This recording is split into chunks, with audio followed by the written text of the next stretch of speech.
Assalamualaikum warahmatullahi wabarakatuh. We are from postgraduate student Universitas Negeri Makassar, and we take English Education Study Program. This video presentation is meant to complete the assignment of discourse analysis course, which a lecturer named Dr. Haja Gemi Nastiti Sakir MPD. We are from Group 1, consists of 8 members. Tiara Anggraini Putri as the first presenter. The second presenter is Virial Talita Afra. And the third presenter is Syakban Hussein. After that, the fourth presenter is Arfia Rahmadani. The fifth presenter is Nova Clarsa Salsabila. Wahyu Hardiansyah Demish is a sixth presenter. After that, Dian Widya Alvira is the seventh presenter. And the last one is me, Sulfitriana binti Sudirman, as the moderator, and also will conclude the material that already present. The main difference between text and discourse is that the text doesn't specify an agent, whereas the discourse specifies the agent of the information. Thus, a text is necessarily non-interactive, while discourse is necessarily interactive. In text, a written form of communication, information which is a non-interactive nature. And then in the discourse, spoken, written, visual, or audio form communicating information that is interactive in nature. In text, grammatical cohesion and structure of sentences are analyzed, and in discourse, agents involved in the communication, the social purpose, and the medium utilized are analyzed. In text, usually in written form, and then in discourse can be either in written, verbal, and visual or audio form. And the example of text is press reports, street signs, documents, and others. And the example of discourse, dialogues, conversation, interactions in audio, visual programs, and others. The origin of the study of discourse coherence is from Halliday and Hassan in 1976. They stated that what distinguishes a text is from something that is not a text. They have specified various types of cohesive devices, which are the most important sources for a piece of passage to have texture. After the birth of discourse analysis, scholars continue to apply their traditional methodology, which is generative grammar, which had been used in syntax to discourse analysis. This is called text grammar, which aims to produce a set of rules similar to those used in sentence grammar to generate discourse. The emphasis is placed on the rules and regularities and their constraints on the linear relations among discourse elements. What is used to define discourse is not its grammaticality, but it's to see whether it meets the requirements in a certain context.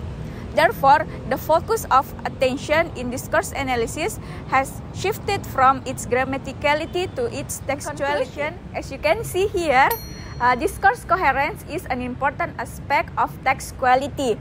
It covers how sentences are connected as well as how the entire document is organized to convey information to the reader. I think that's all from me. We move to the next speaker.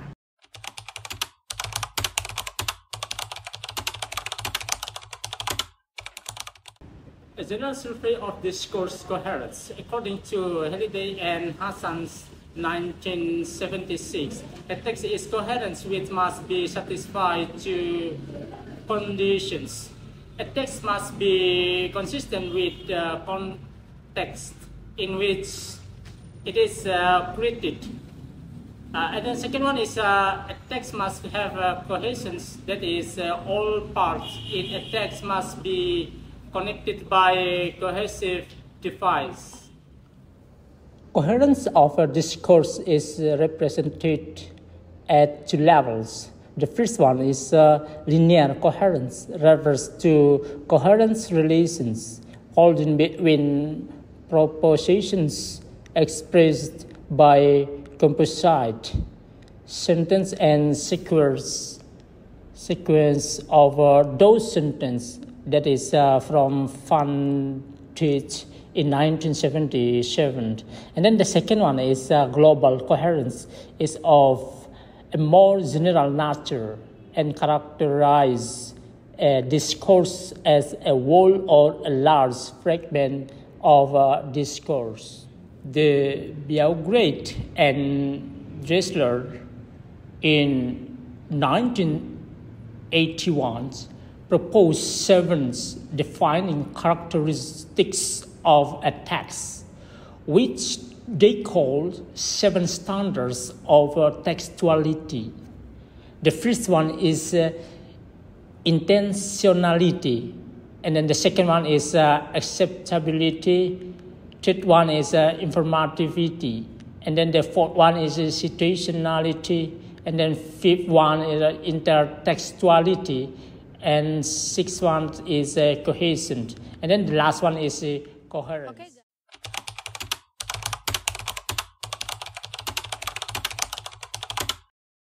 Continue, the next material is about cohesion. So guys, the main determinant of whether this sentence is a text or not depends on the cohesive relation within the sentences. Here we can see a statement from Holiday and Hassan. They said, a text has texture, and this is what distinguishes from something that is not a text. It derived this texture from the fact that it functions as a unity with respect to its environment. According to Holiday and Hassan, they said that the concept of cohesion is a semantic one. It refers to relation, meaning that exists within the text and that define it as a text.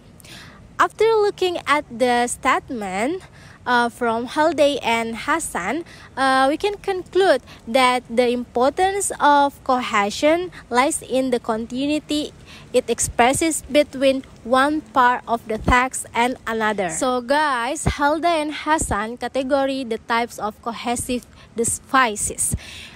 As you can see beside me, there are the categories of cohesive devices and their examples. Cohesion plays an important role in discourse when cohesive relation is set up between two elements. They are thereby at least potentially integrated into a text. It is clear that cohesion, one component of textual function, is realized by lexicogrammatical unit in discourse. The last material is about categories of cohesion sentences. The first, as you can see, we usually get sentences that are well connected by cohesive devices but not coherent at all. For example, Johan was reading China Daily. Newspaper published in America usually contains several pages. The first page of this book was lost. The lost child had been found by policemen. That's the sentence is cohesive but not coherent. The second is many linguists have pointed out that discourses can be coherent without cohesion. For example, John bought a cake at the bake shop. The birthday card was signed by all the employees. The party went on until after midnight. Why is this sentence coherent? Because its fact, overall meaning is unified and coherent. That's because of people's experience about birthday. They know the cake, the car, and the party all correspond to the same event, a birthday party. So this knowledge allow them to fill some of the gaps in this passage. This also illustrates how reader or listener supports coherence by making his own contribution to the meaning of a discourse. And the last example of pragmatic sentences, as you can see beside me guys, Thought it is formed by fragmented sentences, seems incoherent at the first glance, but people who see it can always understand it. That's because from the everyday knowledge they know, it is a notice to tell them the news of a seminar on cognitive pragmatic given by Deirdre Wilson.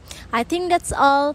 Next to the Tutorial is presenter. about the definition of coherence. The key to the concept of coherence is not something that exists in the language, but something that exists in people. It is people who make sense of what they read and listen to.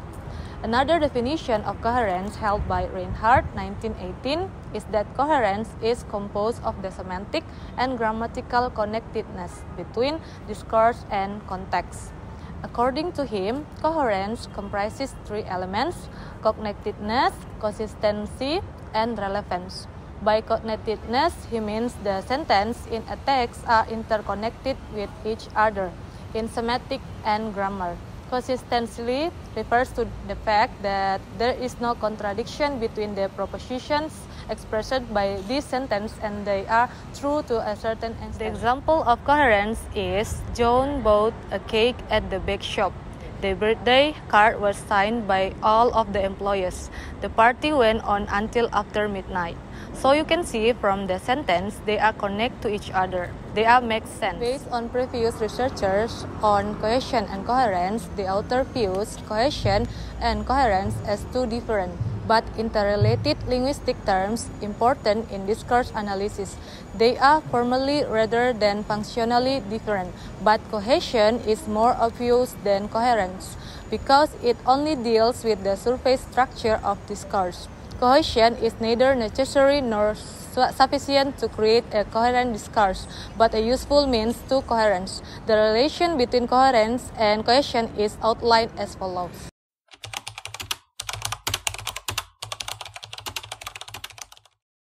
Nature of discourse coherence. In the previous part, the author has studied the concept of cohesion and coherence and the relationship between them.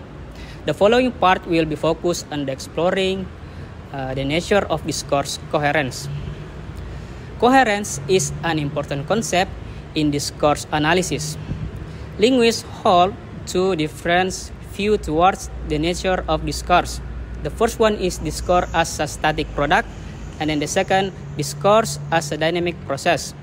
We move to the first one, discourse as a static product. They define coherence as a visible and observable thing. An analysis along these lines is text-based and is featured as descriptive, not explanatory. It is mainly concerned with the linguistic relation of coherent relation, paying little attention to the influence of non-linguistic factors such as context and the actual process of communication. The other perspective is discourses as a process view which take discourse coherence as a dynamic process and study it from pragmatic and psychological aspect. The intention of participant in communication can also play a crucial role in determining the degree of coherence. According by Gibbon 1995, takes coherence as a mental phenomenon. Coherence is not an internal property of written or spoken text, but a property of what emerges during speech production and comprehension. The mentally represented text, and in particular the mental processes that partake in constructing that mental representation. This approach concerned with how linguistic devices are operated cognitively by participants during the dynamic interactive process to communicate successfully and resulting in coherent discourse. Thus, it is interpretive rather than descriptive. It can be concluded that coherence is rather complex phenomenon which concern with every aspect of the communication process, both verbal and non-verbal. Study cannot embrace only one the process approaches and ignores the other, in that both of them reveal the nature of discourse coherence from the different perspective. Therefore, in order to explore the nature of discourse coherence, these two aspects must be combined together. It should not be the case of either or, but the complement action of each other.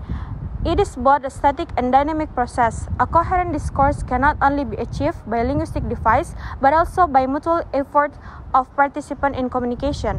Because because of the differences in context and participant cognitive abilities, what is to be communicated maybe take quite different forms. So attention must also be paid to the function of non-verbal factor in the dynamic process of communication.